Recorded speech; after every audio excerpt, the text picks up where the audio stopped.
And some of our remote viewers have concluded that yes, it's going to happen this time. That we and it will be on the same side of the sun at the same time. And if the remote viewer, and they're getting their information from ETs, from sources within the US government that tell me that yes, they are deeply concerned about it, and they're worried sick about it, and they don't know what to do about it. What could the government or anyone else tell you? What could they say to you? Would they tell you that grab your hat, dig a hole, hang on? He says, oh, it seems to be a rather nice planet, and we know about it, and all we need to do is name it. And then bless his heart, you know, he'd never had a heart problem, but within a year he was dead with a heart attack. Incredible race of humans, does have a future, and it is in the stars. Mm-hmm. And we are going out there to reclaim our rightful place. It's kind of amusing considering that the last time we met, I told you it was to be my last interview. And here I am again, and you know, how can I explain that? We have gotten the most incredible response to your interview. I have to say, it's actually been the most popular of all of our interviews. Well, and nice I think to hear. there's a reason for that. Well, thank you. I think that in many ways you put yourself on the line, and you actually embody the curiosity that was like rampant in all of us. And you did it at a time when, and in the military no less, and you broke rules, and you kind of stuck it out, and you're just, I don't know, a one-man disclosure project as far as I'm concerned. Well, thank you, Carrie. That's very kind of you to say that. But let me explain something. I was a normal human being for a big portion of my life. You know, I was a career military and no-nonsense kind. I wore a crew cut. When I learned what I learned in 1963, 64, 65, it changed my life. It changed my way of thinking, and I became obsessed with what I had learned. And over the years, I've learned so much more. And as I may have mentioned to you earlier, I learned a little bit. I wanted more. You know, talk about an addiction. When you start learning some things about a subject that is so profound. The more I learned, the more I wanted to know. And the more I wanted to know, the more I learned. And the more I learned, the more obsessed I became. And you talk about losing a paradigm.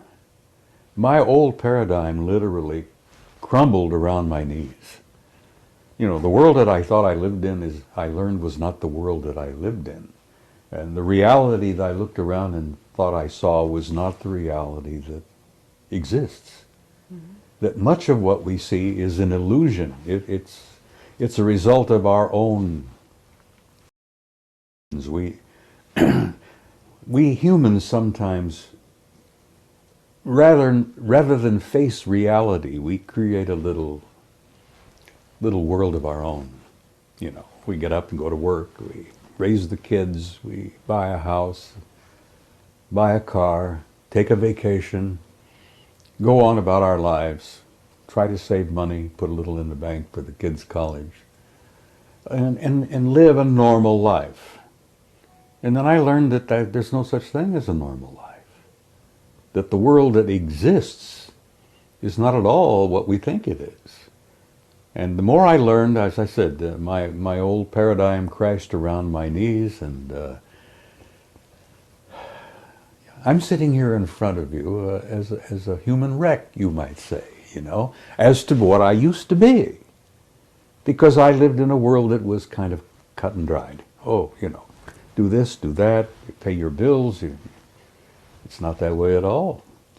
Well, let's cut to the chase here, because you have come forward, actually you contacted us, I'm going to say, and said, you've got something new to say. You've got something new to tell the people. And I know you're going to be speaking at the Bay Area conference, and this is amazing. And let's find out, what is it that's new? What is it you're willing to... You want me to divulge to you my great revelations, which I'm planning to speak about at the conference, right? Absolutely. And you know, this video will not be edited and out there before the conference, so you don't have to worry that we're not gonna ruin it for the viewers of the conference. Well, there's lots of little tidbits that are kind of interesting to me. I hope they'll be interesting to the people at San Jose. It's been my experience that the people who attend those conferences are pretty wide open-minded. Mm-hmm. As I jokingly used to say when I speak there, it's like preaching to the choir, you know, mm-hmm. because they're a different group of people. Well, I'll give you a tiny tidbit, which I found interesting. As you perhaps have understood, I have been a member of what we used to jokingly call the Old Boys Network. I've been a member of it for over 40 years. And when we created this group, it was made up of military types primarily, all ranks, all services. And we even had a couple of cosmonauts who were connected with this, mm-hmm. who were providing information. Well, over the years, the old boys have shared information with each other because we've had a variety of assignments and jobs in the military. We had a couple of admirals, we had a general, had 2 cosmonauts, we have innumerable colonels and command sergeant majors and people from all walks everywhere who provided information we used to share with each other.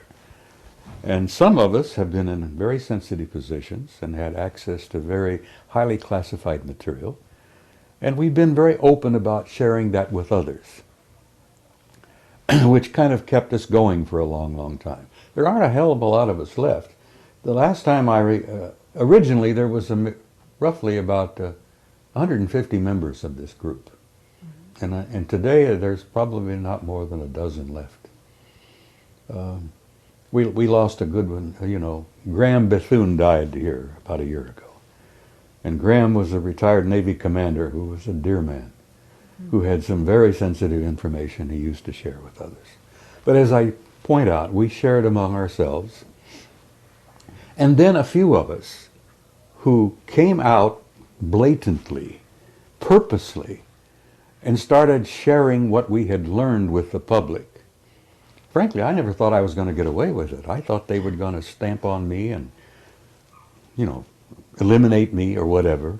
There was even rumors, for God's sake, that they were going to call me back to active duty and court-martial me.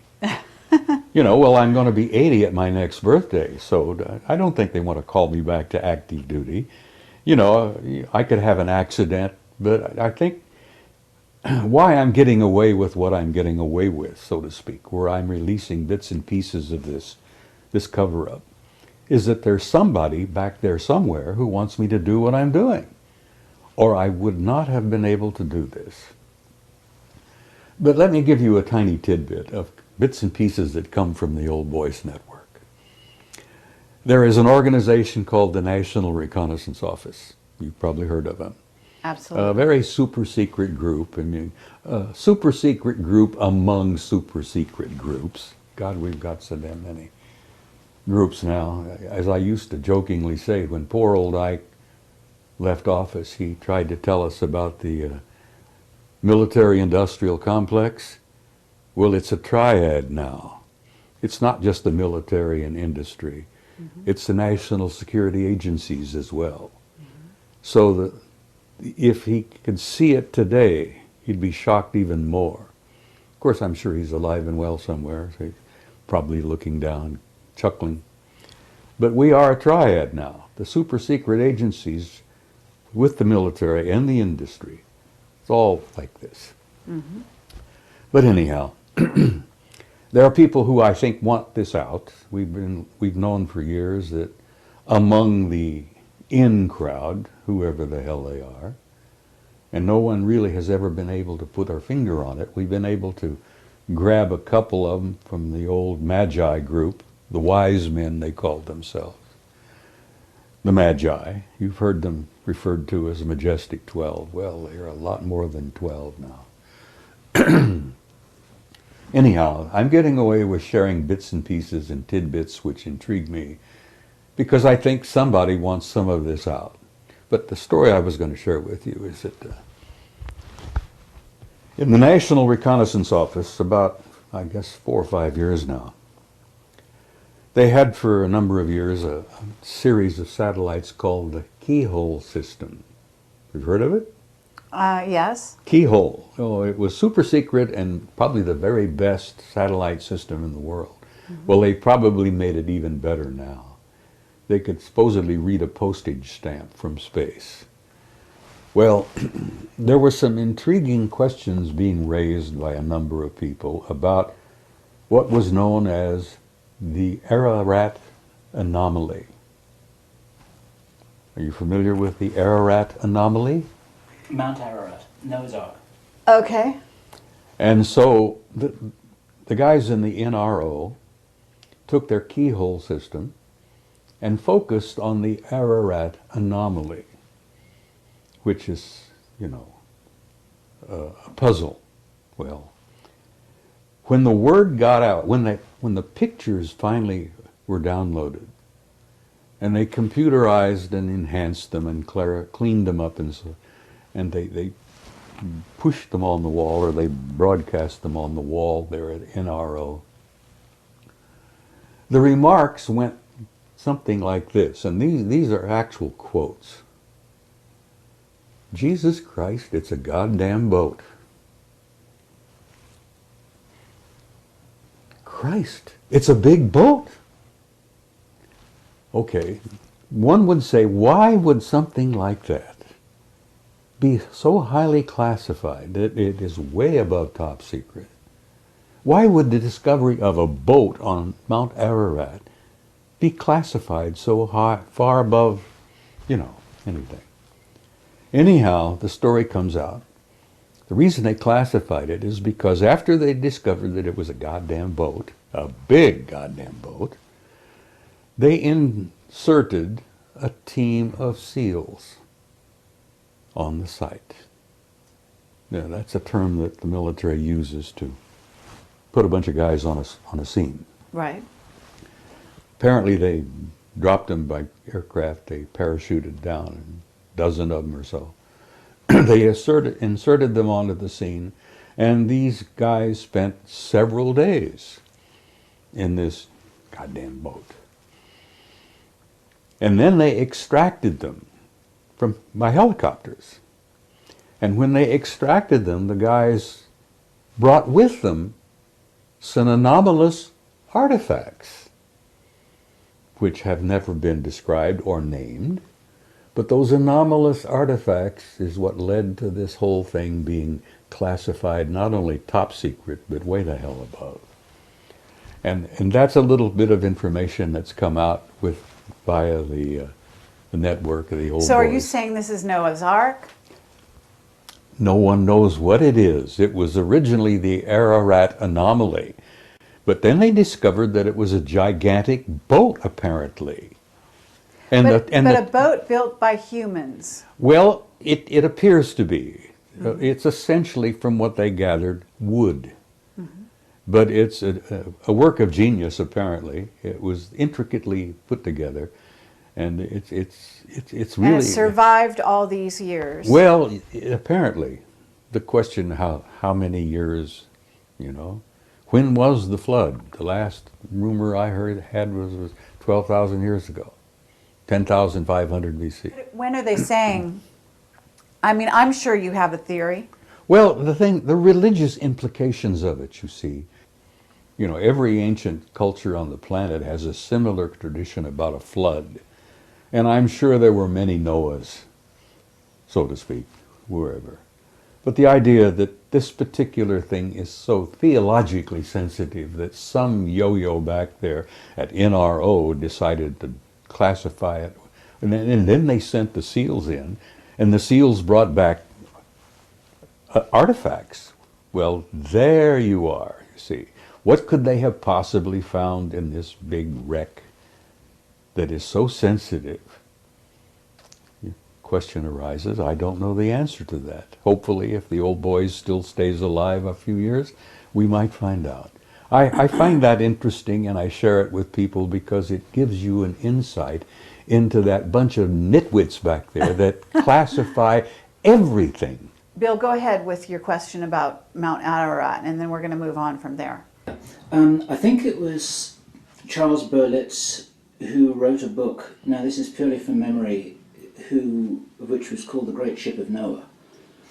And he published a bunch of photographs. These photographs are on the internet, of something that looks like a ship on Ararat. And there are two versions of this from what I've heard. One is fairly low down, and which is an enormous thing that looks like a whole lot of ship's timbers. And there are persistent reports of another object that's much higher up, way above the snow line, quite close to the summit. And I wondered if you could say which of these, if either, has been picked up by the keyhole satellites and analysed, and when the seals were inserted, did they carbon date the wood? Oh, I'm sure they must have, but I haven't got any information on that. My guess is, Bill, that the seals were inserted on the one on toward the top, up above the snow line. That's the indication that I got, that that was the one that they went in, they landed, they dropped, they parachuted in. Spent a number of days up there, apparently. But what they brought back in the terms of anomalous artifacts is the thing that intrigued me. Why would they classify it so far above top secret? But that bunch of nitwits back there, and I've known some of them over the years. I've worked with some of them. And I think they are a bunch of damn nitwits. You know, there's no damn reason why they've classified so much. What year was this when the seals were sent in? About 5 years ago, from what I can gather. Really? Yeah. That's bizarre. Well, the Keyhole program was really big in the late 90s. Now, I'm sure they've got satellite programs that are even better now. We've got civilian programs that are so damn good that the Department of Defense will often go to the civilian contractors and buy photographs taken by civilian satellites that are outstanding. So it leads you to suspect maybe how much better could be some of our DoD satellites. Right. You know, they have classified Lake Vostok. They took it away from JPL, who was monitoring it, and, you know, with satellites and all. You're familiar with Lake Vostok in Antarctica? No. Oh, no. Oh, God, that's a sensitive story in itself. Under the ice in Antarctica, there is a freshwater lake, deep, deep down under the ice, that's 100 miles long, about 50 miles wide. Fresh water. The temperature in the damn lake is about 65 degrees, which is pleasant swimming, you might say. But at the end of Lake Vostok is what's known as a gigantic mass con, a mass concentration of metal, very similar to the mass cons they discovered on the moon. Gigantic circular-shaped metallic objects deep under the ice at the end of Lake Vostok. Highly classified. JPL had it. National Security Agency took it away from JPL. It's one of the most sensitive things in the world now as to what is the anomaly at the end of the lake, the mass concentration that is so easily picked up by satellites. Another top secret, you know? The common folk, you're not supposed to know that. Right. Why? Well, you can't handle it, you see. The implications of it are just too vast. Well, tell me this. Do the Chinese know it? Oh, I'm sure they do.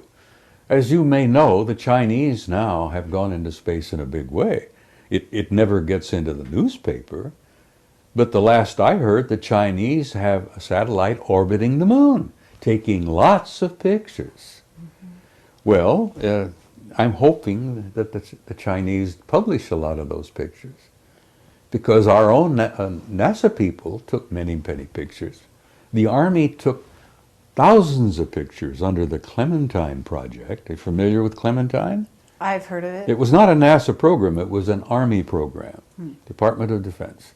They took thousands of pictures. They've only released a dozen or so. They took pictures all around the moon, backside, bottom, top, everywhere. Well, are you in touch with Richard Hoagland? I know Richard. He's a good friend. Okay. So you know some of his recent research? Ah, well, I read his recent book, which is dynamite. Uh-huh. Okay. He, So he- you know he- about the secret space program, Oh, yeah. and you know about the von Braun and the Nazis and what's been carried over to the U.S. Oh, honey, it's political bigger system. than that. Okay. Well, Much but bigger. when I raised up Richard Hoagland's information and the stuff that he's bringing forward about von Braun, the Nazis, you know, paperclip, and you're saying it's much beyond that. So It is. where are we going with well, that? our original space program was all the product of the Nazi Party. Without von Braun and his crew and the paperclip program, I don't think we would have gotten to the moon when we did. We certainly wouldn't have beaten the Russians. Of course, the Russians grabbed their crowd. They also went into Germany and grabbed a bunch of scientists.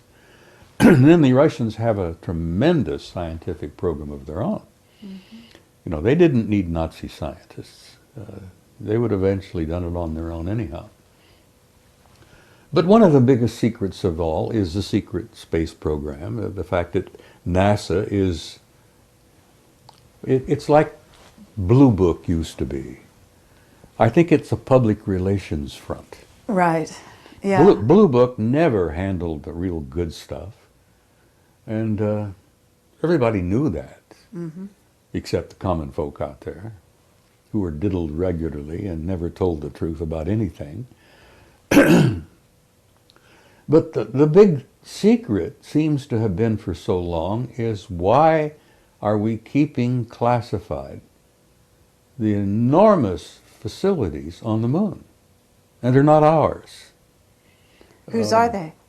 Well, that's a good question. I can tell you flatly who they are. Okay. You familiar with the term Anunnaki? Absolutely. All right, well, you really have to understand Zecharia Sitchin's work to really grasp where we stand today in relationship with this group of intelligences, and I'm not speaking of one, there are several. The last I heard, there were 4 different groups we were relating with.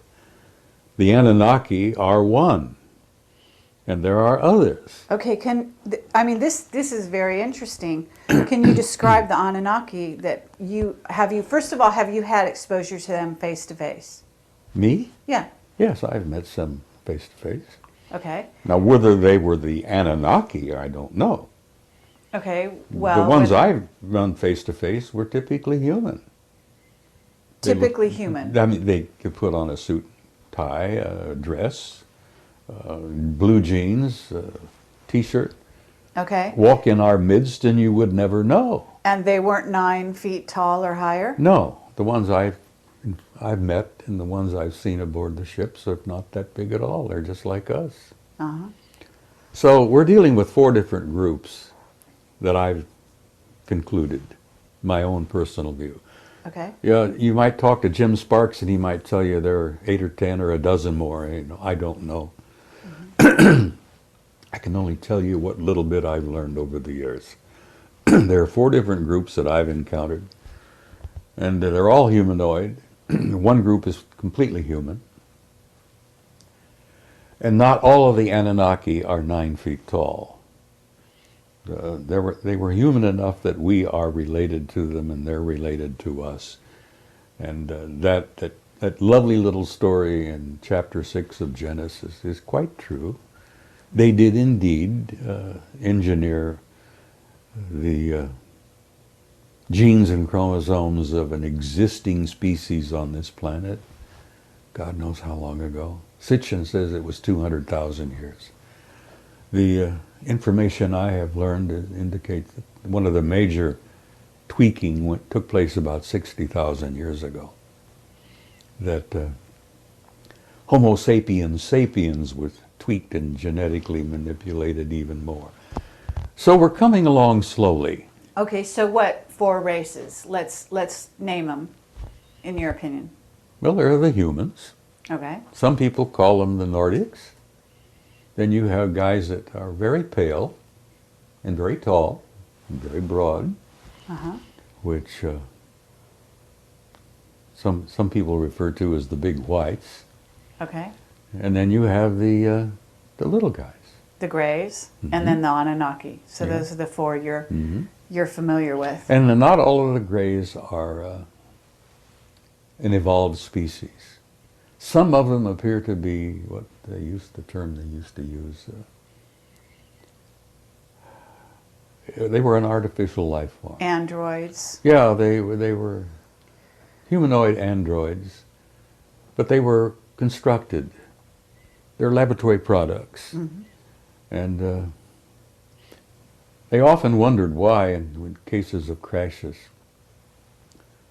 where there were survivors, that some of them didn't come back and try to retrieve. And the story that came out among the military for many years was that they wrote them off. They went back and made more. Now there are some people who say, well, they don't have a soul. Well, I run into human beings that I began to wonder whether they had a soul. But Okay, there so are two types of Greys from what I've learned. There are the little guys who would appear to be laboratory products. And then there are the 6-foot Greys, whose eyes are more round. And they're not really gray, they're just sort of a chalky off-white color. And they seem to be an evolved race all of their own. And I think those were the ones that probably ran into Betty Hill and Barney at the incident many years ago. have you heard about Dan Burish talking about the Orions that are sitting in ships along with the military, actually watching the planet right now? I've heard bits and pieces of that. I don't know too much about Dan's story. He's come up with a great many things. Okay, but this is just new information that he's actually come forward with. Well, and they're watching the planet to see what happens and whether or not we have a catastrophe of any kind, and whether they might have to step in. We have photographs, and many of them I'm going to share and show. I have slides, photographs of gigantic objects. I'm talking about humongous objects in space. And many of them are in satellites around their orbit around the planet. Many of them are in orbits around the moon, around Mars. I have a couple of pictures that I'm going to share that I got from a Soviet cosmonaut on what happened with the Phobos thing. The Russians, you know, their famous Phobos rocket system that they sent up there some years back, which got knocked out of orbit by an anomalous object that came up from the surface. But it had taken a number of outstanding photographs before it was damaged and crashed. Okay, what will you called it an anomalous, I don't know, object that came up from the surface, meaning the surface of the Mars. moon? From Our Mars. Earth. Yeah. Okay. No, the Phobos program was sent to Mars because they had hoped to land a lander on the satellite Phobos. Right. There are two circling Mars, which are anomalous. Again, that fantastic word, anomalous. Astronomers consider them anomalous because, first of all, they're going in the wrong direction for a natural satellite, whatever that means.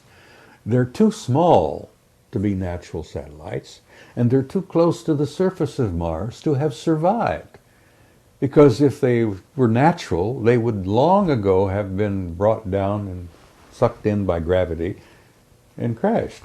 The fact that they're still there puzzles everybody. So the Russians said, we're going to land on Phobos. It's about 12 miles in diameter. I think Deimos is only about 6 or 7.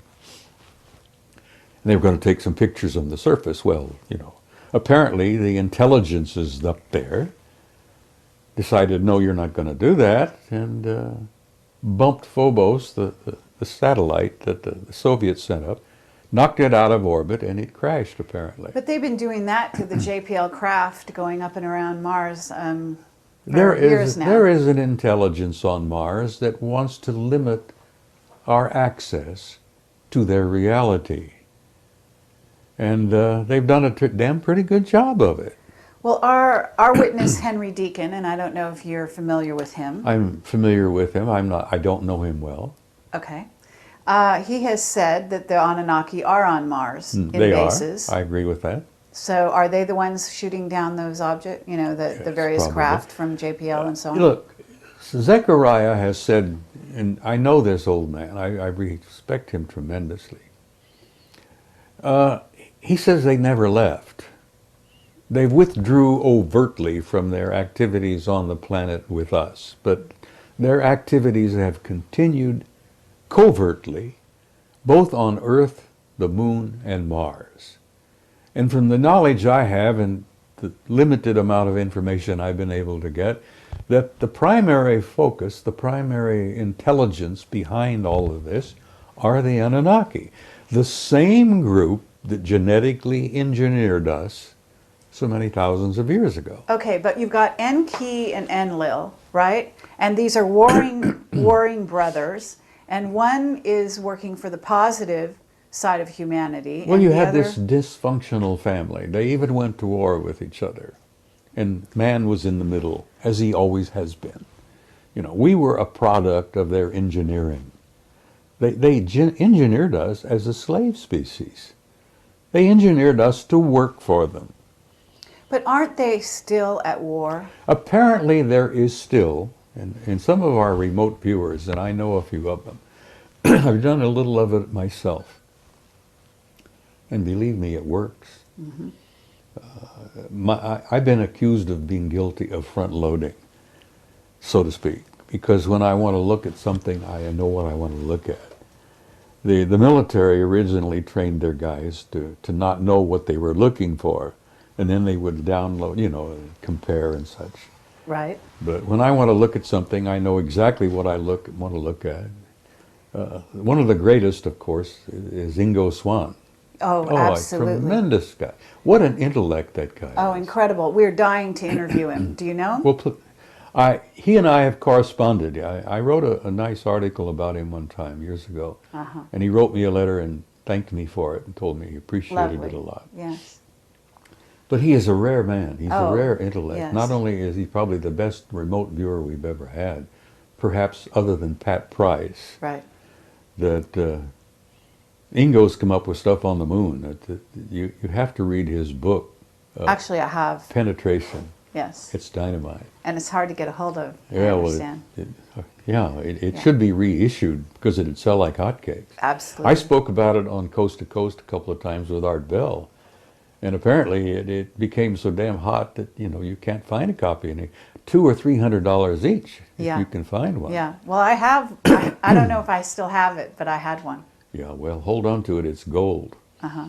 But Ingo is gold himself. Okay, but let's kind of like move back to the question, because I want to get sort of drill down to this answer. So they're still at war. They still have a difference of opinion about us. Now, whether Enlil and Enki, he goes by two names, Okay. whether they still are alive or not, Right. with the genetic geniuses that they have been, that they are, they can genetically manipulate, they ingeniously genetically manipulated their own chromosomes, DNA, till they literally have become practically immortal. Now, I wouldn't be a bit surprised that Enki and Enlil may still be alive. Mm-hmm. Maybe they're running around with a cane like I do and grunting and groaning. They got the great grandkids doing the running, and I don't know that, and I'm sure that no one else does. But apparently the factions are still divided. And the one side wants to use us, as they always did, and the other side wants to give us the opportunity to be our own species, to chart our own future, and to call, to determine our own lives. And there apparently has this been difference of opinion going on. So when we get back to the national security state and the state of the U.S. right here and now, I mean, you're an ex-military. I hardly want to call you ex because I think you're in some ways probably still consulted here and there. We're about to go to war with Iran. What's your perspective on this? We're not? No, we're not. Okay. And that's my opinion, and for whatever it's worth, Sure. I have a half penny in my pocket that I don't believe that we're going to have a nuclear war, because I don't think the custodians will allow it. Right. The planet is too valuable, it's too rich a reservoir of life.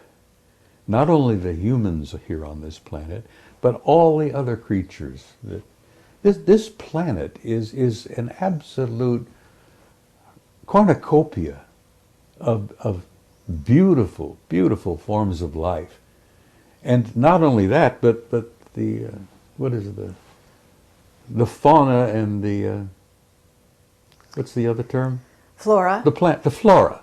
The flora is infinite almost. Yeah. No, the planet's too valuable. Okay. They've got a lot invested in planet Earth, and they're not about to let it go to a nuclear war because they have the power to see that it does not happen. And I want to tell you something else. You've heard this old rumor about the Prime Directive? Bullshit. It doesn't exist. Right. Okay. They have been interfering here, breaking the so-called Prime Directive over the centuries, so thousands of times. They have been interfering, according to our historical records, back to ancient Greece. They probably had a hand in that damn dust-up at Troy. They took sides. There were even rumors in Homer's reports that the gods themselves came down and took sides and played in the game. To them, it's a game. Right. Well, the Bhagavad Gita, if you're There familiar you are. with it, It's I mean, filled we with go it. in. The Vedas are filled with it, you see. Absolutely. Richard Thompson is a genius. He's written a book about it. Ah. Alien Identities, it's called. Okay, I'll Get take it, a look. read it if you get a Yes, chance. I'd love Richard to. Thompson. Okay, now I'm going to change gears. He worked with Cremo on their. Oh, really? Yeah, they were jointly wrote that book on the hidden history of the human race. Oh, okay. Cremo and Thompson wrote that. Well, Richard wrote a book of his own called Alien Identities, and it's filled with Vedic facts, which you would enjoy. Yes. But the history's pretty clear. They've intervened over the centuries, again and again and again, wherever it seemed appropriate to their benefit on their behalf. And they've gotten in our wars. They've messed around in that whole mess. Okay, but what about Planet X? Oh, it's a reality. Yeah? Yeah. So what are they going to do about that? Well, apparently they are concerned about, you know the story. According to Sitchin and according to the Sumerians, it's a reality. Well, our astronomers apparently have concluded that it is indeed a reality.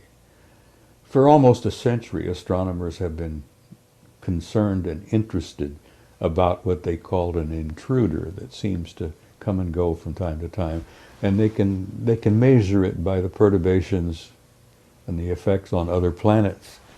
They've known its existence for a long time, but they've never gone public about it. Well, in the early 80s, the JPL, the guys at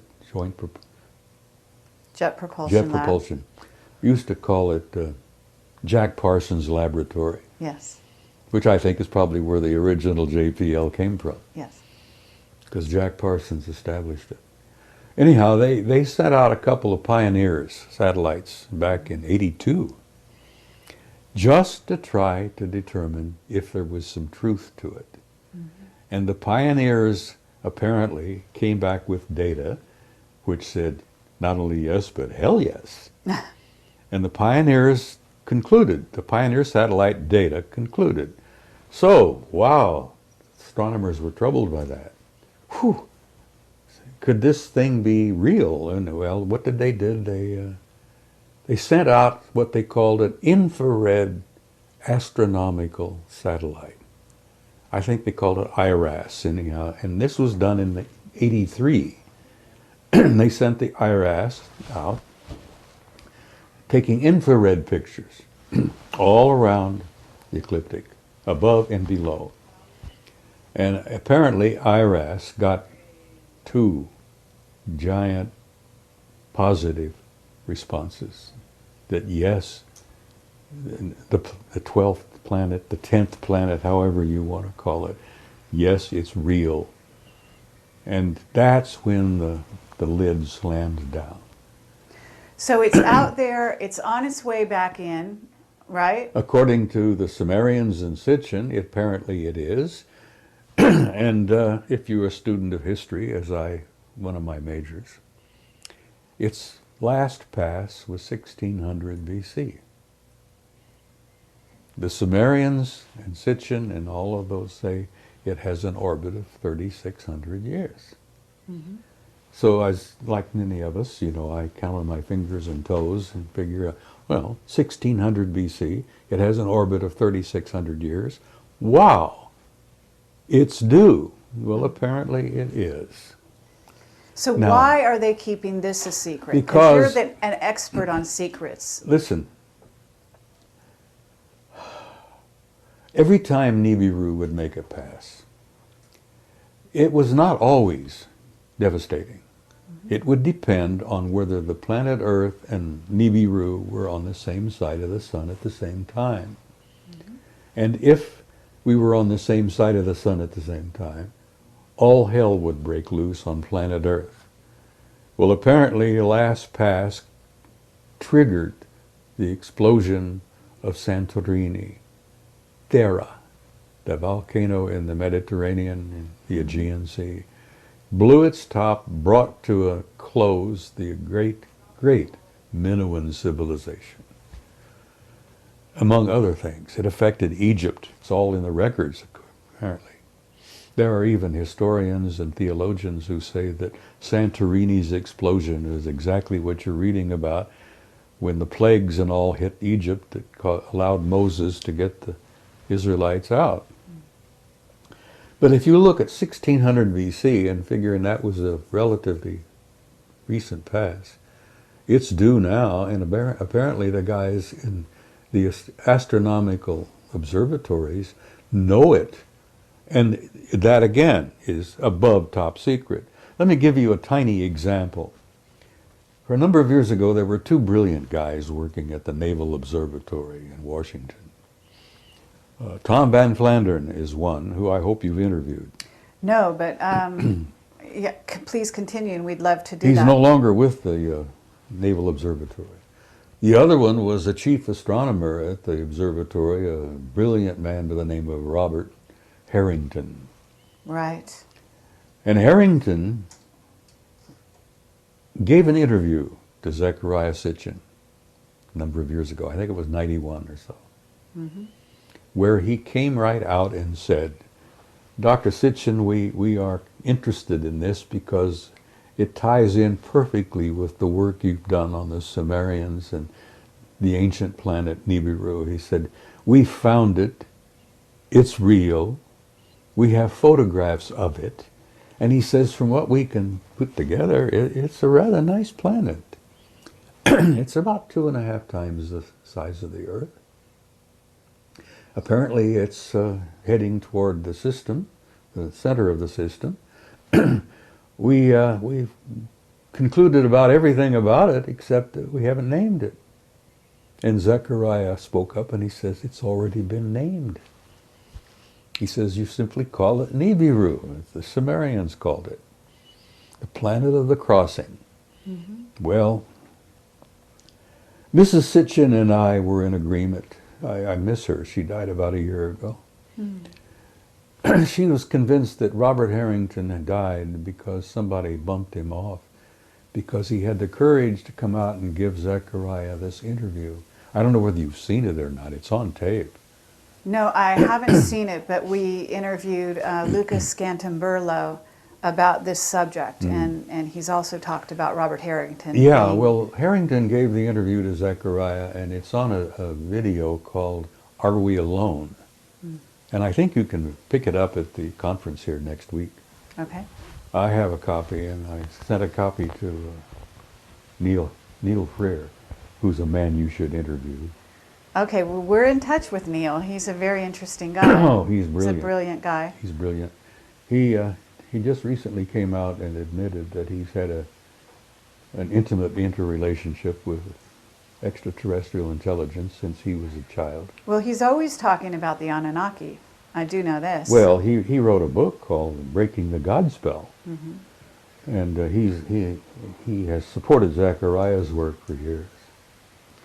I have a question, Bob, if I may, about the provenance of this information, in the sense that Zecharia Sitchin's work is very well documented, and a lot of people watching this video will be very familiar with his books and with all the intelligent commentary about that. Are you saying that you have additional information based on your contacts within the Old Boys Network, or are you doing a neat presentation of... Many of my conclusions are my own, and they, in many respects, correlate perfectly with Sitchin's work, which is, Neil has told me, he says, Zechariah really should get the Nobel Prize. But I don't know what they would grant it to him in what field. But he's such an outstanding scholar in what he's done, and the Earth Chronicles is what he calls all of his work. I think there's 7 or 8 of them now. I have 2 questions. One's a minor one to do with celestial mechanics. And it's just something that I've never understood, and I've heard this question from many other people as well. That if Nibiru comes from the outer reaches of the solar system, it's going to be an icy rock, which isn't going to be the kind of place that any beings could live on or would want to live on. And researcher Andy Lloyd, who you probably have heard about, has theorized that what they're seeing in the photographs that you referred to as an orange object is actually a brown dwarf, with the possibility of Nibiru being one of its moons, if you like. And there's a lot of debate about how to apply what Sitchin seems to have been saying to the real practicalities of life on an icy rock out in the orbit of Pluto. And I wondered if you knew or had anything to say about that. No, it's not an icy rock. And yes, when it makes its long journey out and back, it gets so far away from the sun that the sun is probably no more than a little tiny prick of light, a little tiny pinpoint. And if you would think that it would be naturally icy cold. No, apparently the planet, like many planets in the system here, generate its own heat. It has in its core a generating heat system very much like our own. We have a system within the core of this planet that has been described as a thermonuclear reaction, very similar to the sun. Now, most of the life and all of the bounty and all of the beauty of life on this planet comes from our going around this beautiful sun. But I don't think Nibiru is an icy rock. No, I think, first of all, that it probably generates enough of its own heat, and I think they probably did indeed create for themselves, with the advanced technology that they have, a kind of a Dyson sphere. Are you familiar with that? Mm-hmm. You know what? Brilliant British astronomer, I think, Freeman Dyson, said some years ago that an incredibly advanced technology will have the ability to enclose its planet and retain not only its heat, but its atmosphere. And I suspect that the Anunnaki have done that to Nibiru, and they probably did it, good enough, hundreds of thousands, maybe 1 million years ago.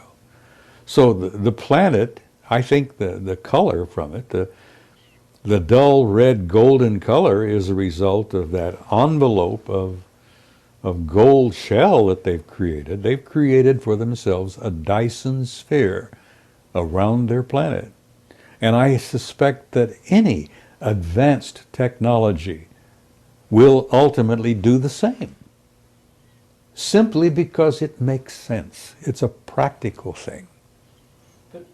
But if they had that degree of engineering capability, why wouldn't they just live on Mars instead of hurtling through the solar system? Well, they weren't the original occupants of Mars.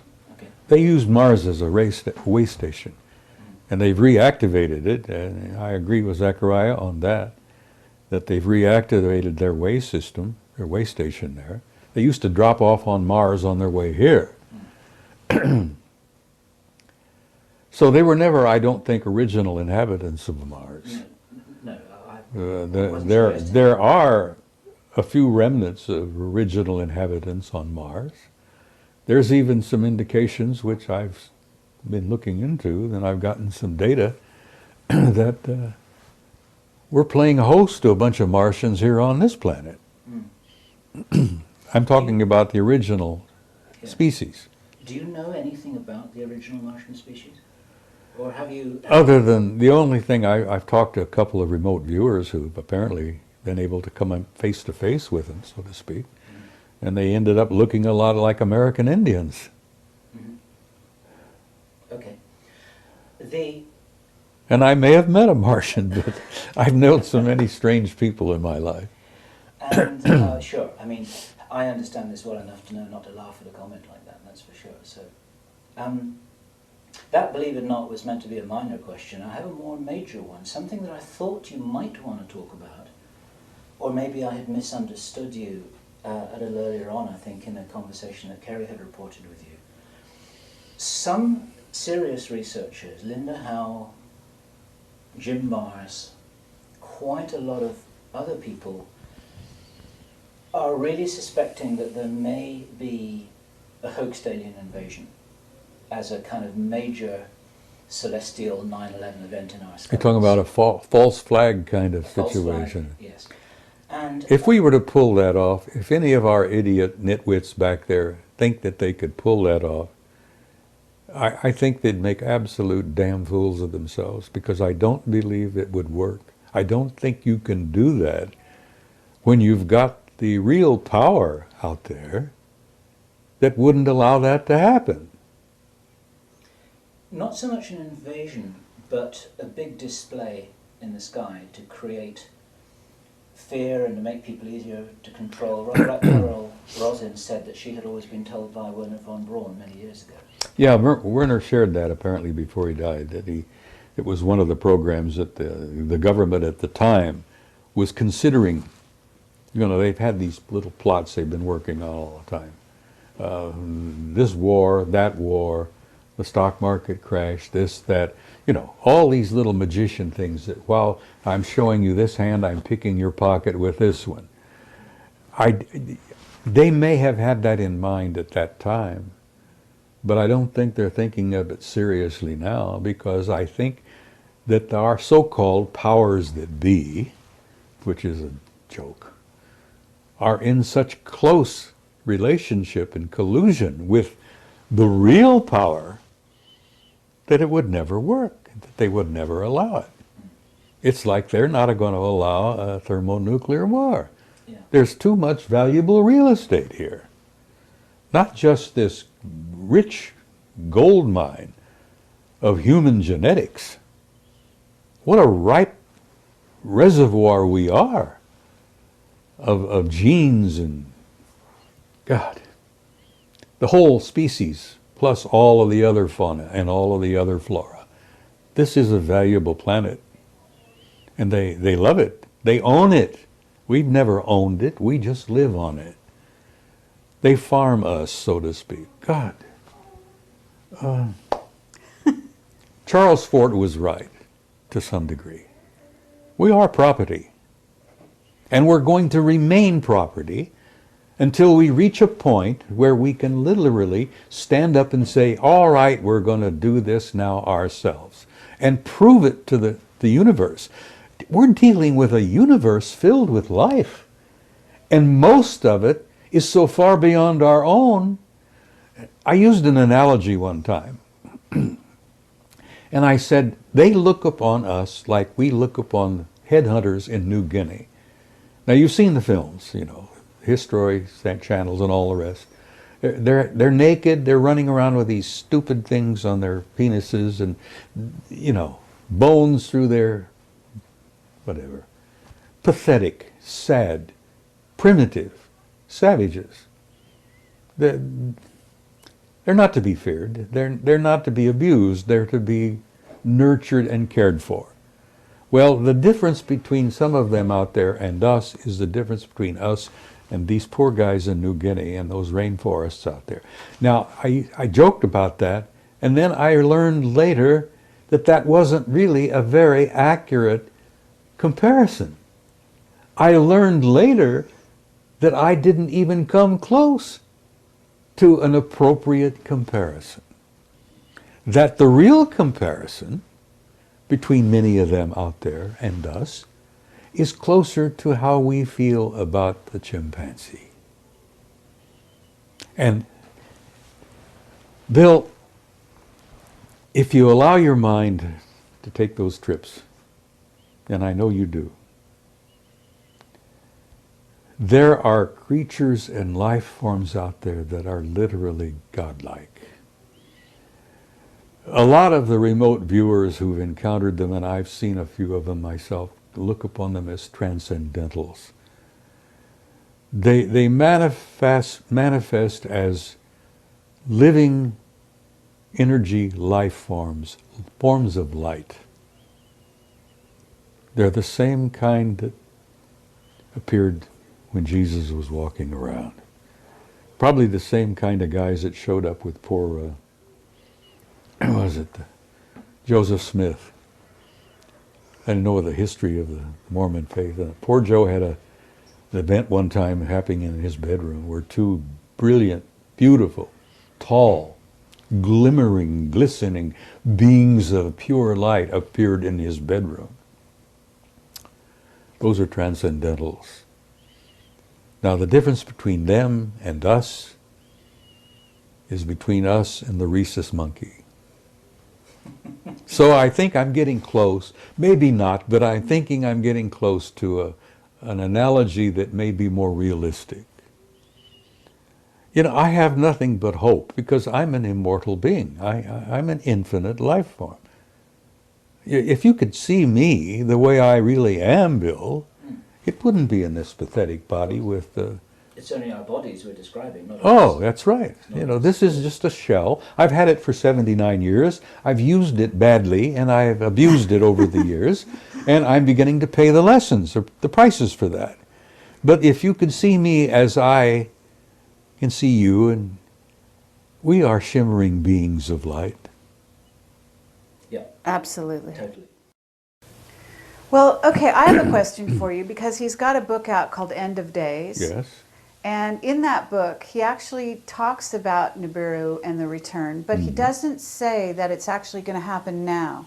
He says he thinks it's about 2060. That was his estimate.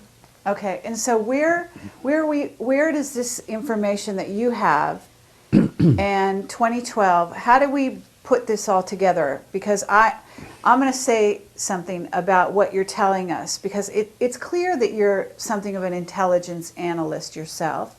You certainly have an incredible background. You can cross-correlate and so on.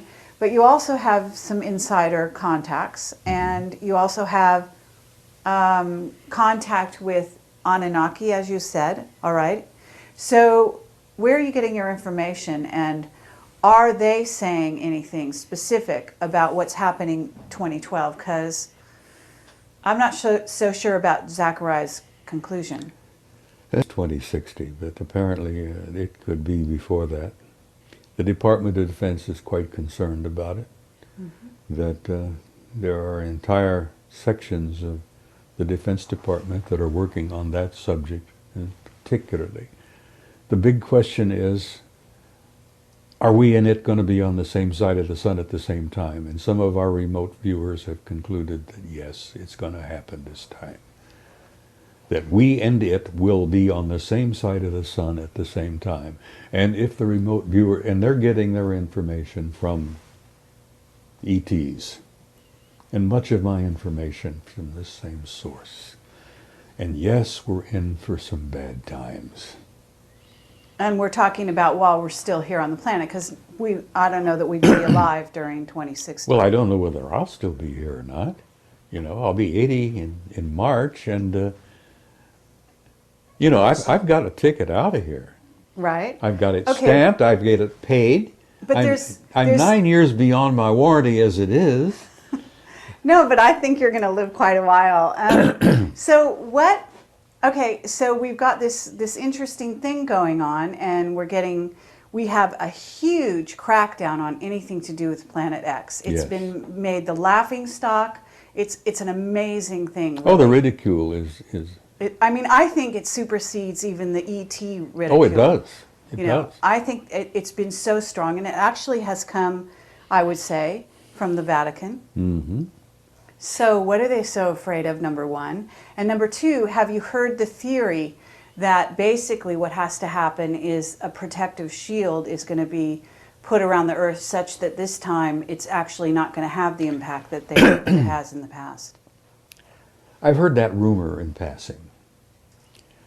And the technology exists to do that. Mm-hmm. What I have a suspicion is that much of what will transpire will be allowed to transpire. The Earth is not going to be destroyed, and the human race is not going to come to an end. But it is going to be a difficult period of time when it begins, and let me tell you, it has already begun. The reaction from the sun is a clear response to the presence of this other body. Now, this other body has already been photographed by telescopes in southern Chile and in New Zealand. I had asked Marcia to dig into her files. I had an article from a good friend who publishes a magazine in Rome. And Adriano, I don't know whether you know about Adriano Forgione, brilliant young man. Yes. Anyhow, he has connections with the Vatican. He has good friends who are Jesuit priests and astronomers. And the Vatican is concerned about it. Anyhow, Adriano sent me an article including 2 photographs that have been taken of Nibiru already. Taken by primarily, I think, this observatory in Chile. But they've taken pictures at an observatory in New Zealand as well. So it's close enough now that optical telescopes have pictures of it.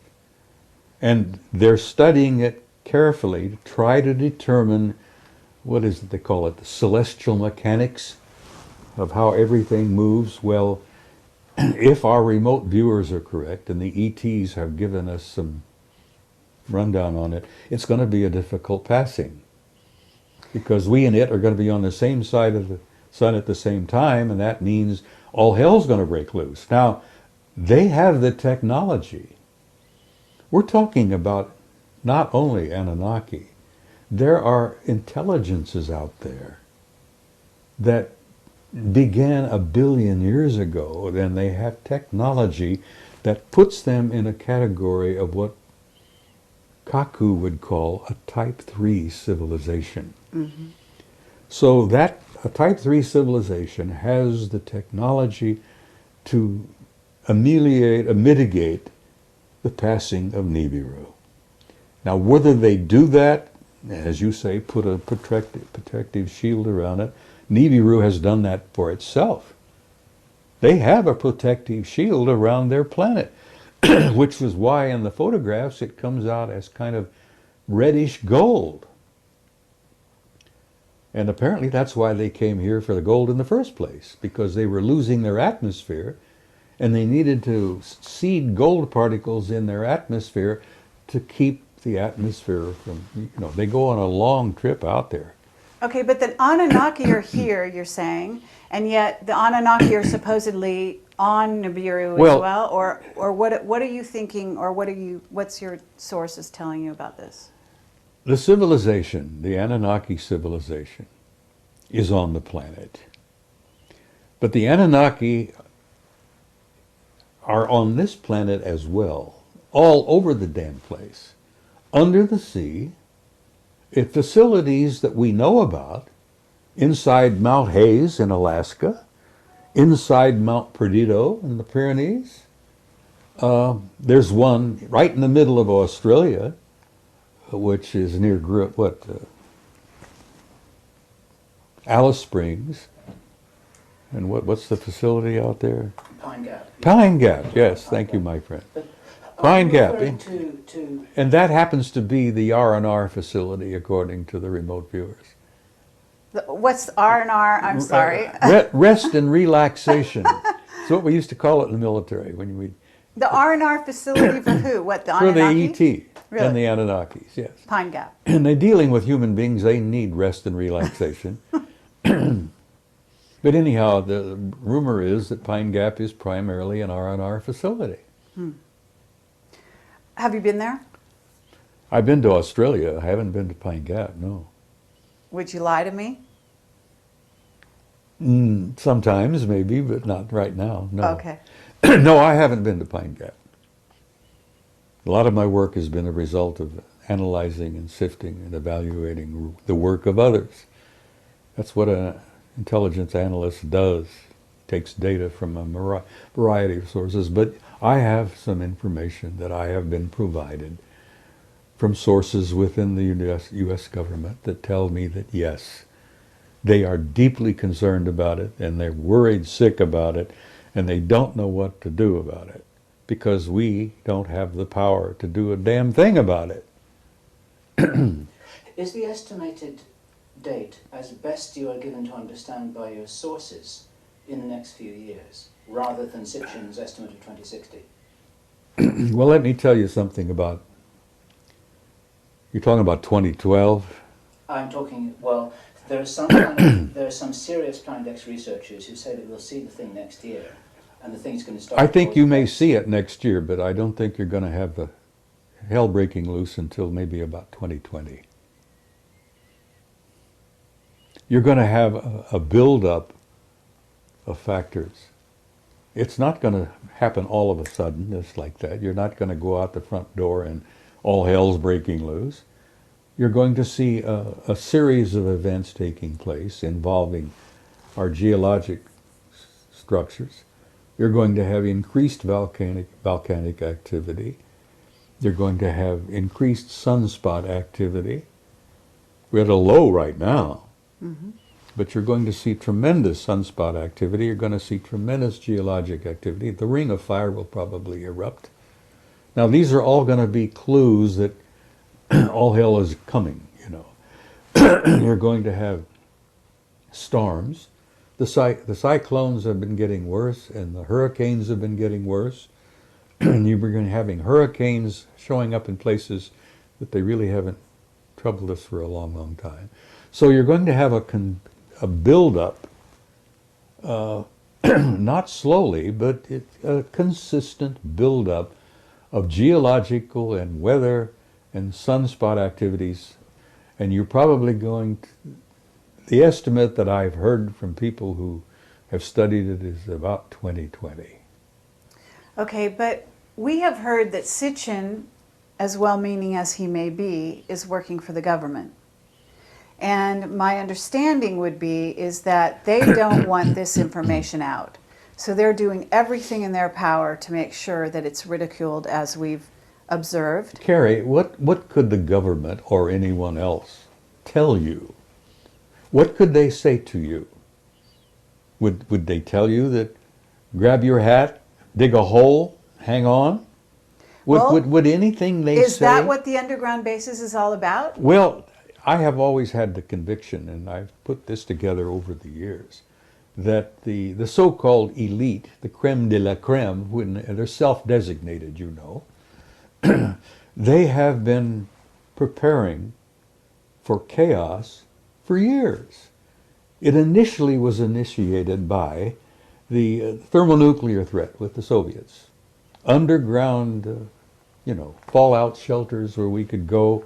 We have our own air conditioning. We can have our own food supplies and our own water supplies. That was a program that began that I worked very closely with when I was with FEMA over the years. I've been in underground facilities you wouldn't believe. Mm-hmm.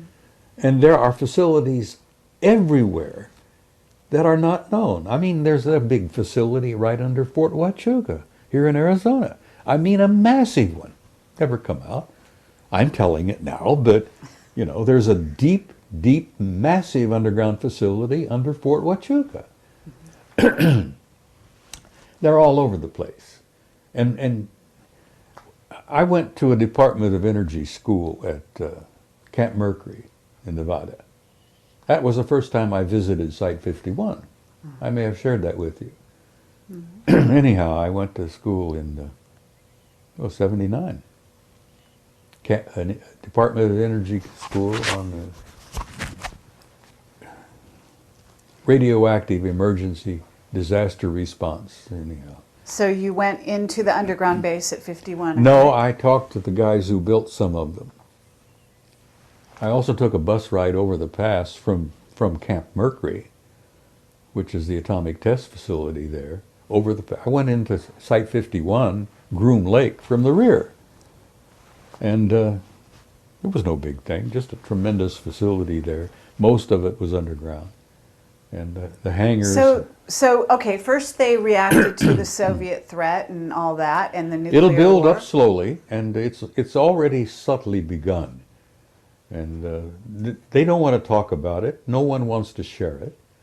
I mean, look, for God's sake, the lid they've kept on the reality of ET activity on the moon and Mars. Mm-hmm. Oh, with the ridicule factor and the lid coming down, and I think Mendelberg did lose his life because he said too much. He says, it seems to be a rather nice planet, and we know about it, and all we need to do is name it. And then, bless his heart, he had never had a heart problem, but within a year he was dead with a heart attack. When Ike met that crowd at Muroc, which is now Edwards, right, in 54, uh-huh. He met the Anunnaki. Mm. Poor Ike, not long after that, had a heart attack. Mm. It was more than he was able to deal with. The shock of that reality took a toll on him. Hmm. And that's one of the reasons why the Brookings report reached the conclusion it did. You can't tell those poor folks out there all this. They couldn't handle it. Well, BS, they can handle it. Damn, human beings can handle anything. I mean, I have to agree with you. We've gone through hell over the centuries. If we could handle Attila the Hun and Adolf Hitler, we can handle anything. We've been designed to handle anything. We haven't been designed to live very long. But then again, there's another story there. Right. Where did you think that this tremendous outpouring of knowledge on the double helix, our RNA, our DNA, and all of that has been coming forth? Is there some connection with the fact that maybe we now have a relationship with the guys who originally designed us in the first place? Sure. Of course we have. We're now in the process of redesigning and engineering our own DNA. And we're being told how, we're being shown how. And thank God they're sharing it with us now, because the first time poor old Adama and Iwa wanted the knowledge, they threw him out of the garden, as it were, And that's another thing I want to talk about briefly in passing, is that there's no such thing as original sin. And that's a crock of manure that's been forced down your throats for thousands of years. There's no such thing as original sin. The human race never fell. It was pushed. And this species that you and I are a part of, this beautiful, wonderful, hopefully incredible race of humans, does have a future, and it is in the stars. And we are going out there to reclaim our rightful place, where we should have been in the first place. Okay, and this gets into the secret space program and terraforming, because there is some terraforming going on, preparing for what might happen if Nibiru comes through and if the Earth is in such a state. We're talking about terraforming Mars, maybe beyond. Have you heard things about Yes, this? terraforming is a fine art. It's been going on for millions of years. The Earth itself was terraformed. Right. You know, it was prepared. The garden was prepared for life. And then life was introduced and has been nurtured since, from the very beginning. Terraforming is a fine art, and some of those guys out there who've been around a billion years are pretty good at it.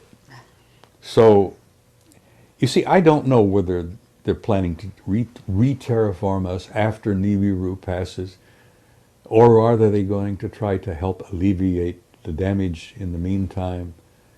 I would suspect that the latter. Maybe they are planning, through their engineering genius, and my God, the fact is that, you know, they've got artificially constructed objects in space in the rings of Saturn that are over 2,000 miles long. Spaceships, 2,000 miles long. I have pictures. I'll share next week. Okay, what about John Walson? You know, are you familiar with his pictures of the craft around the sun? I've heard of it, but I haven't seen them. Just wondering. We've got objects. I have photographs taken by Apollo 13 of alien ships 5 miles long, and I'm showing those over in San Jose. Wonderful. Now, those were taken by our own astronauts. Now, you get the guys on Apollo 13, and they're all, from what I understand, all 3 still alive. And you won't get a one of them to admit who snapped the shutter on that camera, but the film is there, and the negative number is there, the roll number is there, and there it is. NASA photograph of a 5-mile long artificial spaceship. Now, and that's small. Well, let's talk about the astronauts for a minute, because what's going on with Clark McClelland, and why is he having such a problem coming forward? I didn't know Clark was having a problem. He has a book that he's trying to write. He's penniless. He's had a terrible time. They don't want him to talk. No, they probably don't. Okay. And have you talked to the astronauts? What about Edgar Mitchell? Have you talked to Edgar Mitchell? I talked before he died with Gordon Cooper. I was on the phone a few times with Cooper. He even sent me a photograph of himself. I admired him because he was one of the mavericks who had the courage to come out and say what he had seen. I've known Ed Mitchell for some years. Every time I get a chance to see him, I chat with him, and I consider him a delightful man. He's very warm and terribly bright. Are they mind controlled? To some degree. Have their minds been wiped? Cooper never was. Okay. They never got to Gordon. And I don't think they got to Neil Armstrong either. But all of the rest of them, to some level, have been kind of, well, what's the word I'm looking for here?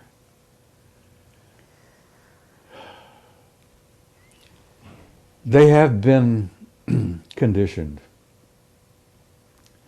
not to speak. And in some cases, they may have been hypnotically affected to not remember. Dark mission, Hoagland says, and the evidence is pretty clear, that they hypnotically debriefed, is what they call it. But supposedly they were hypnotized to help them enhance their memory and to recall and apparently some of them had been hypnotically advised not to remember certain things. As much as I admire Ed Mitchell and respect him, tremendous, wonderful guy, he has admitted publicly in front of other people that his time on the moon, walking on the moon, was kind of vague. He can't recall everything. And of course,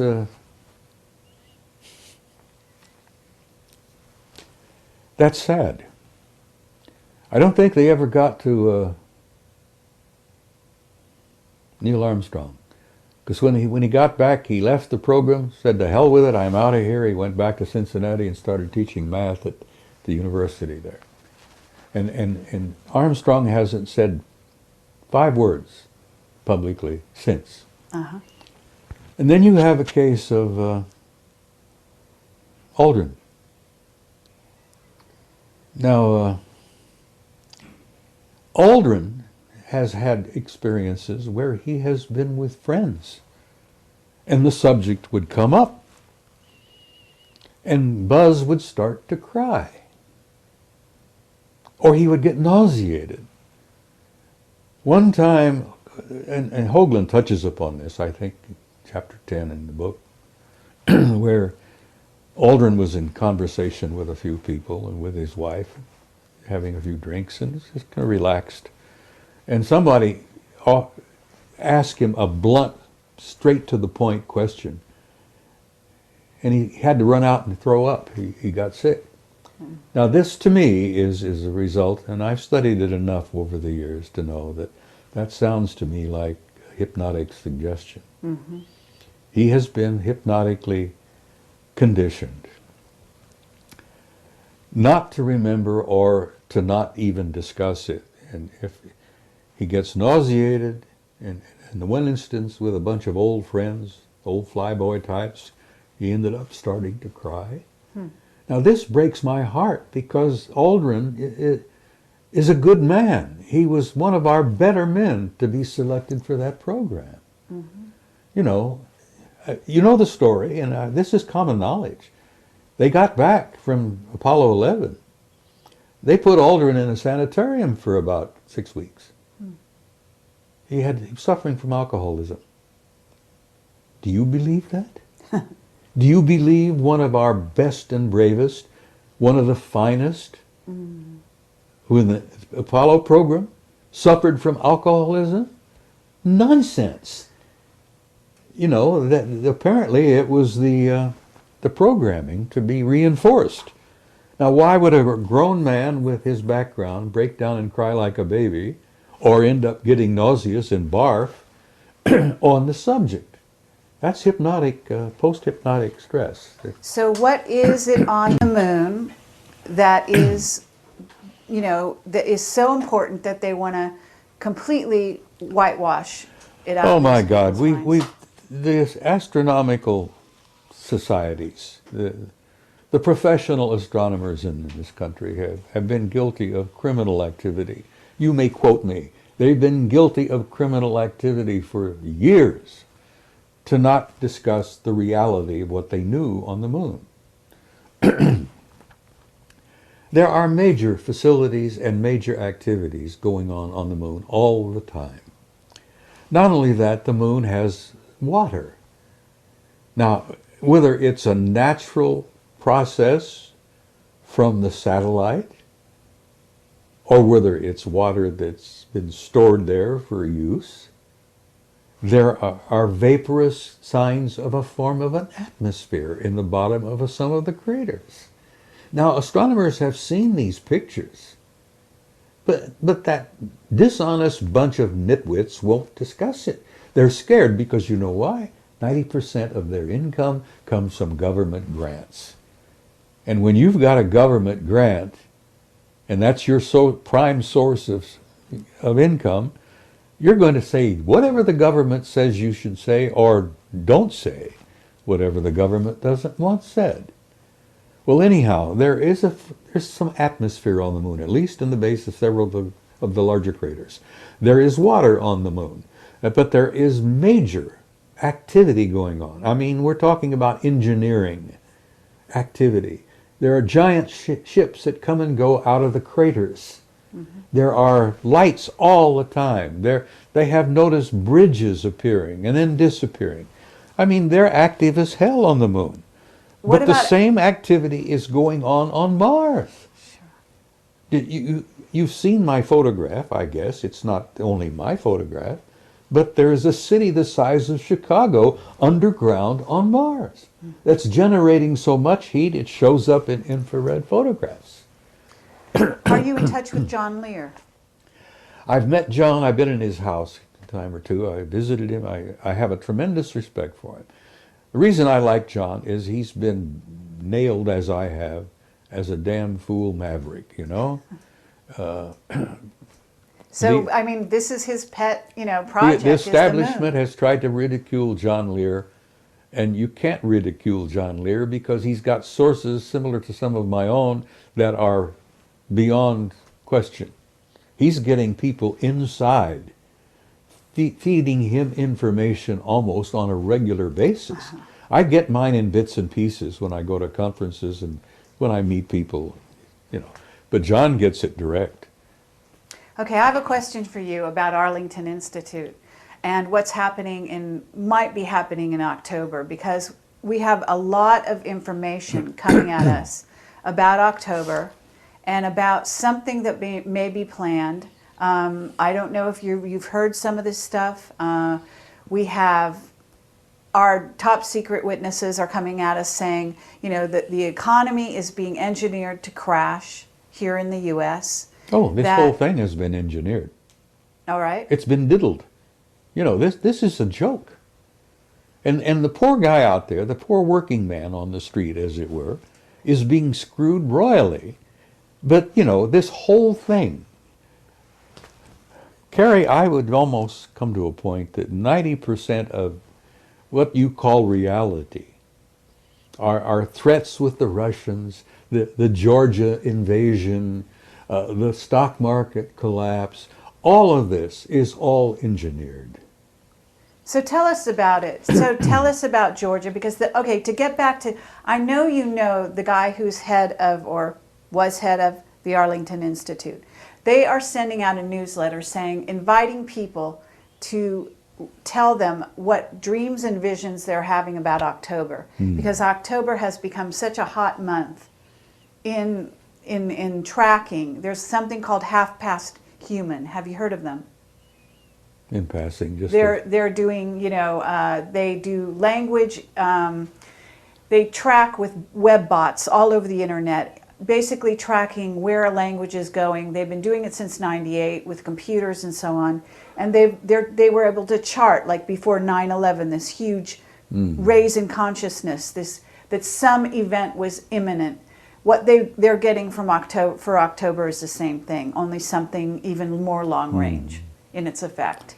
Well, I have a tremendous respect for John Peterson. He's brilliant. All right. I've known him so for if some years. Arlington Institute is suddenly asking for people's dreams and visions about October, why are they doing it? Marcia is more in touch with John now than I am. He's a computer person, I understand. I won't touch the damn thing because, as I told you earlier, I enjoy my privacy. And if you're on the World Wide Web, you don't have any privacy.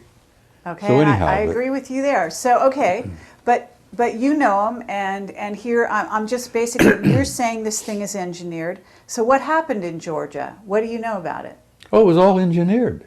Okay, so the Russians, were tipped off. The president of Georgia did what he did just to lure the Russians in. Right. And he went in. The Russians could not have ignored him, for God's sake. He invaded one of their little, So what's the purpose behind it, though? We know what happened, but why? I think, what could the purpose be other than to detract people's attention from this over here to this over here? Okay, and while this our economy was falling around your knees, we're all paying attention to the Russians invading poor little Georgia. Okay. Well, the Russians didn't invade poor little Georgia. They went out and whacked the president of Georgia's little pee-pee, as it were, stop that, and they pulled back, you know. Right. That was, you know how the magician works? He gets you in front of his, you know, he's Very got, good, and yes. he's doing this with this hand while he's picking your pocket with this one. That's right. And that's what the government is doing. And when I say government, it's not the government you think you got. It's not the, you know, God, that's all a facade in itself. The government we've got is probably being totally run by the Anunnaki. Because there is a power beyond power that's pulling the strings. Right. They call them the Illuminati, but there are guys above the Illuminati that are really in power.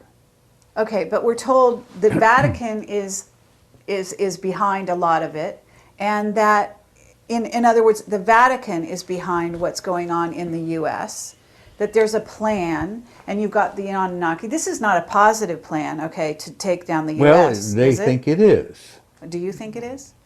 Their ultimate idea is, yes, a positive idea. Okay, what is it? A one-world government. Oh, right. Of Absolutely. course that's what they want. Right. And they're going to have it eventually. Absolutely. Now, you can have a positive one But where the growing government, pains, right? the growing pains that we go through before we get there, it's going to be pretty horrendous. Not only are we going to have to put up with this crap with Nibiru, which is a real thing, but this growing process that we're going through to end up eventually with a one-world government is going to be painful as hell. And there's going to be a lot of blood on the streets before it's over with. Sadly enough, that's in my opinion a fact.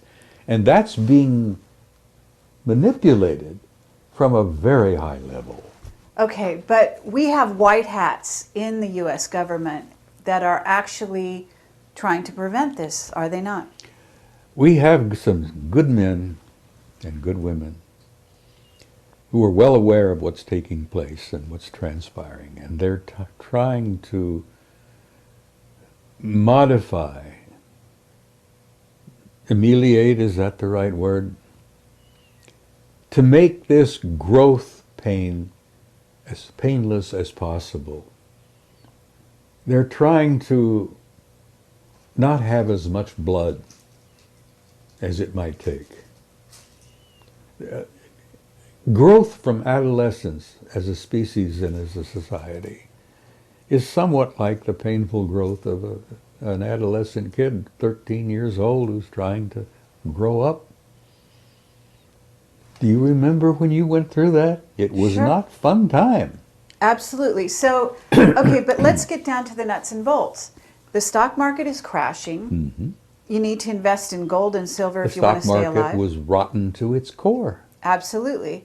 But are you telling people to leave, to go to South America? What's your advice? I'm telling people that you're in for some difficult times. And I say this in my presentations. I jokingly look at them and say, you're all doomed. There's not a one of you that's going to be around 100 years from now. You're doomed. So to hell with it. Enjoy the ride. No, I tell people who are interested in listening for whatever it is I have to say, that you're in for some difficult times. It's going to happen.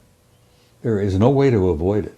We cannot go on as we were, because some of our systems were rotten to the core, and our banking system, the insurance programs, all of that, stock market, Wall Street, those guys were absolutely rotten. The housing industry? The housing industry, that was bound to fail. You talk about a bubble, it was bound to fail. It had to fail. Well, I'm glad it failed.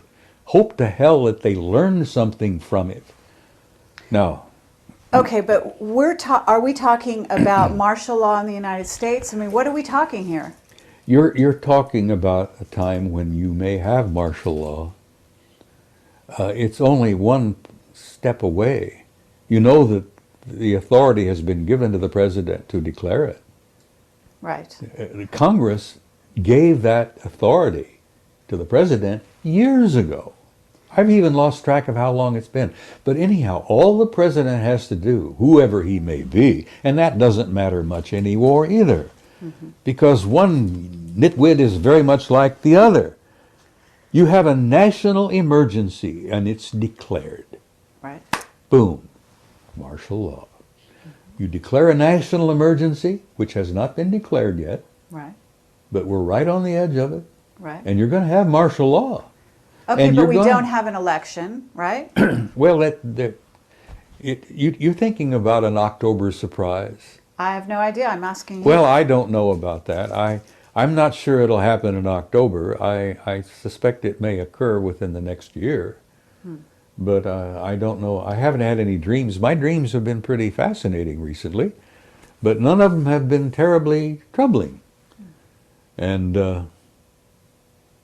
I know this is all happening. It's going to take place. It's inevitable. It's been orchestrated. The Illuminati do exist. They are in power. They've been in power for years. They've been demonstrating that power ever since 1913, when they created the hell is it, this banking system? The Federal Reserve. Federal Reserve, yeah, which is a private corporation. We lost most of it in 47. I don't know whether you were aware of that, but that was a big year. National security became everything. It became the member of the triad. 47, we declared, we made the National Security Agency. We formed a pact with the Brits, the Australians, the Canadians, and New Zealanders. The UKUSA Pact, which most people don't even know exists. The UKUSA crowd, all of us, Britain, the US, Canada, New Zealand, Australia, are all like this. Whoever's in the White House and who's ever at Buckingham Palace, it don't matter. All right. The power behind the scenes has been running this damn thing since 1947. And Ike saw it, scared the hell out of him. He met the Anunnaki, that scared the hell out of him. So they're pulling our strings now like they always have. Okay. So what's your solution? What would you tell people? I mean, in facing the future, in trying to reinvent the future, certainly Marsha's working with people to become enlightened, to She's doing a apply. tremendous amount of work to help people make this transition. Carrie, we're not just going through a transition, we're going through a transcendent transformation, literally. A transcendent transformation. We're going to come out of this thing when it's all over with, totally different species. We're not going to be the same people we were in the past. And that's good. And it's going to hurt, and it's going to be painful. And I tell people, and I've said this repeatedly, don't get too uptight about it. You've been through hell before, you're going through a bit of it again. But once it's over, once you've made that transition, we're going to have, hopefully, a new world, a new future, a new beginning. And I think that's the end of the great year that we're going through. We're going through the end of a 26,000-year cycle. And I tell you, 2012 don't matter. First of all, Christ was born 7 years before. And this is a fact. And if you don't believe me, get Sir Lawrence Gardner, who's probably one of the best historians we've got working today. Lawrence Gardner's got the facts. Jesus was born in 7 BC on the 1st of March. Now, if you want to count from his birth, like we supposedly have been doing, add 7 years to 2008. You end up with 2015. That's pretty close to what 2020... so you're saying we're actually in the year 2015 now. No, we're in the year 2015 right now. Right. So Yes. that means that Nibiru, when you say it's coming in 2020, is actually due in about 5 years. Probably. So we're looking at 2013 by our calendar. Well, no later than 2017. I'll throw 2017 out, and you can take that to the bank. 2017. Now Okay. that that'll give or take a year or two, because the celestial mechanics, they haven't really worked it all out yet. We've got computers you wouldn't believe, but they're still trying to feed in some of the data. So is one of the remote viewers, you're in touch with Ingo Swann? I haven't been in touch with Ingo for some time, but Carrie, I've been doing some remote viewing. Right. I've even had a couple of out-of-body experiences. Mm-hmm. I've been doing a lot of meditating. When you step into that world, there is no time. Mm-hmm. And you can talk to anybody, everywhere, all at once. Mm-hmm. And now, that sounds silly to anyone who doesn't understand what I'm trying to say. Mm-hmm. When you step into that realm of timelessness, and you remote view, and you step out of your body, and you go into altered states, and you meditate, you're in a timeless, infinite reality that people communicate. You'd be shocked and amazed at the wealth of information that's out there just to tap into. The old ones used to talk about the Akashic record. Mm-hmm. It's real. It's real. And it isn't just about the past, because, Carrie, there is no past. Nor is there a future. There's only an eternal now. And a physicist sitting here in this room would say balderdash, because they wouldn't grasp for a minute what I'm trying to talk about. But old Ingo would. Yeah, absolutely. Well, I've been some of those places myself that you're talking about. I knew it, you see. And so I have to say you're absolutely right. And it's incredible pleasure for us to hear this from yourself. And I would like to, at this time, just open the floor and say, is there anything that we haven't covered here that you would like to talk about? And then, of course, we would also like to invite Bill to ask you some questions. We've danced around on a whole bunch of things for the last hour. I enjoy it. I enjoy chatting with you two guys. You're pleasant people. As I say, I'm an old codger, and you plug me in and turn me loose. There's no telling where I may end up. I've been around, as I say, 79 years this trip. I've made a dozen or two previous trips, which amazingly I remember quite a bit about. When you start going into that timeless realm, you step into that infinite, which we're all part of. Memories of other lives come flooding into you sometimes. Mm-hmm. Oh God, the things I've seen, the things I've done, the places I've been, this life, are kind of shocking. The things I've done, the places I've been, and the lives I've lived before are beyond belief.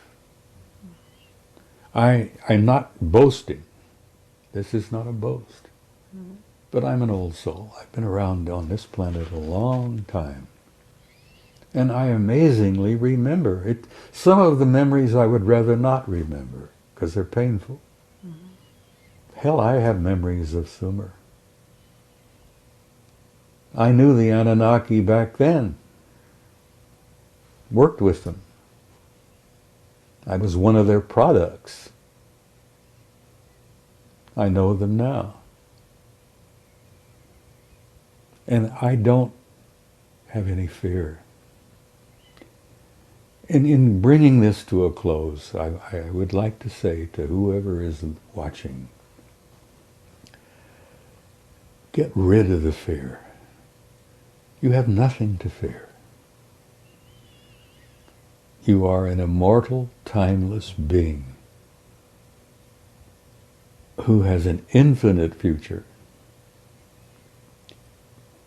in a glorious universe. that's so filled with beauty and life that we on this little tiny planet couldn't begin to grasp. But I say to people, don't be afraid, for God's sake. Gather around you those you love.